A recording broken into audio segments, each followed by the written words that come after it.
পারফিউমের মধ্যে অ্যালকোহল থাকলে কোনো সমস্যা হবে কিনা, আমরা যে বডি স্প্রে ব্যবহার করি এগুলোতে যদি অ্যালকোহল থাকে সমস্যা আছে কিনা। প্রথম কথা হলো, অনেক বডি স্প্রে বের হয়েছে যেগুলো এখন অ্যালকোহল ফ্রি, আর যেগুলোতে অ্যালকোহল আছে সেগুলো ব্যবহার করা যাবে কিনা এই বিষয়ে ওলামাদের দুটি মত আছে।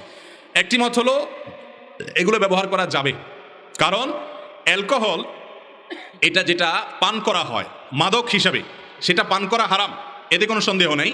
কিন্তু এই বডি স্প্রেতে যে অ্যালকোহল দেওয়া হয়ে থাকে এটা এক ধরনের কেমিক্যাল, যার কারণে এটা আসলে পান করার উপযোগী কোনো জিনিসই না, যার কারণে এটা সেই অ্যালকোহল না যে অ্যালকোহল মাদক। এক, দ্বিতীয়ত হলো মাদক যেটা সেটা পান করা হারাম, কিন্তু সেটা যে নাপাক এমনটি সম্পর্কে অনেক উলামাদের দ্বিমত আছে। তারা বলেন যে হারাম হলেই যে সব কিছু নাপাক হবে এমনটি না। তার দলিল, সাহাবীদের উপর যখন মদ হারাম করে দেওয়া হয়েছে হাদিস থেকে জানা যায় মদের ভাড় এবং ওই যে মটকা সহকারে তারা ধরে রাস্তায় ফেলে দিয়েছেন। যদি মদ নাপাক হতো তাহলে মুসলমানদের রাস্তায় নাপাক জিনিস সাহাবীরা ফেলতেন না। এরকম আরো অনেক যুক্তি দলিল দিয়া অনেক উলামা ইকরাম বলেন এটা নাপাক না, যার কারণে অ্যালকোহল পান করা হারাম, কিন্তু এটা লাগলে যে নাপাক হবে ব্যাপারটা সেরকম না, যার কারণে বডি স্প্রেতে অ্যালকোহল থাকলেও সেটা ব্যবহার করা যাবে এই মত অনুযায়ী।